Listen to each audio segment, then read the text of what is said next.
চলন্ত ট্রেনের চাকায় আগুন, কুলিক এক্সপ্রেসের চাকায়। রাধিকাপুর থেকে কলকাতা যাচ্ছিল Kulik express. Malda town station পার করার পর খালতিপুর স্টেশন সংলগ্ন এলাকায় চাকায় ধোঁয়া দেখা যায়। আতঙ্কিত হয়ে পড়েন যাত্রীরা। যদিও কোনো ক্ষয়ক্ষতি হয়নি। ত্রুটি মেরামত করে পরে গন্তব্যস্থলের উদ্দেশ্যে রওনা দিয়েছে ট্রেনটি।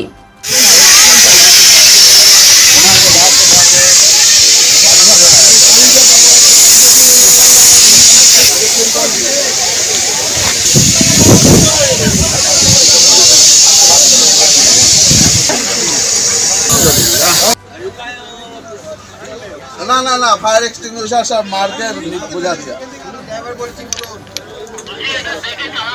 हाँ हाँ ठीक है।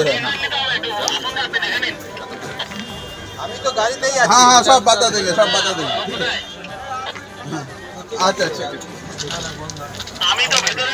কি হয়েছে? এই তো ট্রেনে চলতে যে ট্রেনে আবার ব্রেক কি মিশে আগুন লেগে গেছে জামাকারাম আর খালটিপুরের ভিজাভিজিতে আর কি। কোন ট্রেন এটা?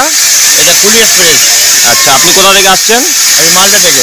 ভয়ে তো আছে, পাবলিক তো দেখতে পাচ্ছে সব ট্রেন থেকে নেমে গেছে। পাবলিক তো প্রচুর ট্রেন থেকে নেমে গেছে। পাথর ছাড়াই প্রতিকার সম্ভব। মালদার প্রাচীনতম ভৃগু বংশ জ্যোতিষী পণ্ডিত এস শাস্ত্রী। দাম্পত্য সমস্যা, বিবাহে বাধা, ব্যবসায় অবনতি, পরীক্ষায় অকৃতকার্যতা, ভাগ্য গণনা, কোষ্ঠী বিচার, ঠিকুচি গোষ্ঠী এবং মৃত্যু ছাড়া সকল সমস্যার সমাধানের জন্য যোগাযোগ করুন জগদম্বা জ্যোতিষ কেন্দ্র, বিবেকানন্দ স্কুলের পাশে, মালদা। মোবাইল 09730278332 অথবা 09332056956।